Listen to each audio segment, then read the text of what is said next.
Chapter 9, Mishnah 9. When the mass of olives in the vat have properly softened, it is broken up into smaller chunks, which are ground and then brought to the press. Once the mass is broken up into chunks, none of the olives in the vat are considered to be connected for purposes of tumah. Thus, if a sheretz touches one olive, only that olive is tameh. The rest of the olives, even those in the same chunk, are not tameh. Even the olives that are touching the tameh olive are not tameh, because an olive is smaller than an egg and thus cannot transmit tumah.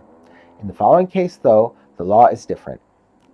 If a dead sheretz was found on top of one of the chunks of compressed olives, and it is touching enough olives that, taken together, make up the size of an egg, all the olives in that chunk become tameh. In this case, the olives that touch the sheretz combine to make up the size of an egg, and they then transmit their tumah to the rest of the olives in the chunk.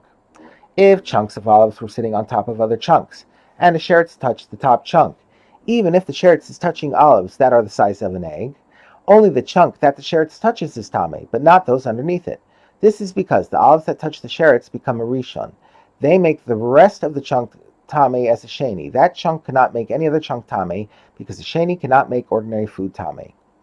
In the next case, the sheretz was found near the olives. If a sheretz was found between the olives and the wall of the house they were in, the olives are tahor.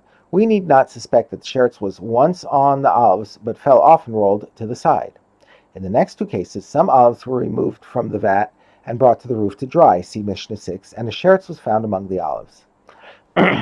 If a sheretz was found among the olives on the roof, the olives remaining in the vat are tahor. We do not suspect that the sheretz had been in the vat and was brought up to the roof together with the olives, in which case everything in the vat would be tameh.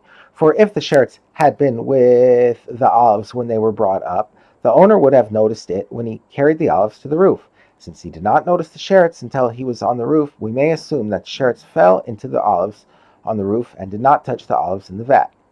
If a sheretz was found in the vat, the olives on the roof are tameh, as well as the olives in the vat.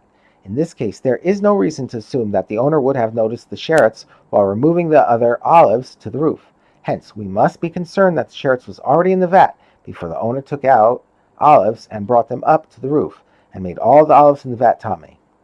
A sheretz was found burnt on the olives, and it is not known whether the sheretz fell on the olives after it was burned, when it is no longer tameh, or it fell on them and burned. Or similarly, a tattered rag, which was known to have been tameh, was found on the olives. It is not known whether the rag touched the olives after it became tattered, when it is no longer tameh, or before it became tattered. In both cases, the olives are tahor. The Mishnah states a general rule that explains the above laws. For all cases concerning tumah, the law is determined by the circumstances of the time when they were found. Therefore, we assume that the sheretz, which was found burnt, was already burnt, and thus tahor, when it fell on the olives.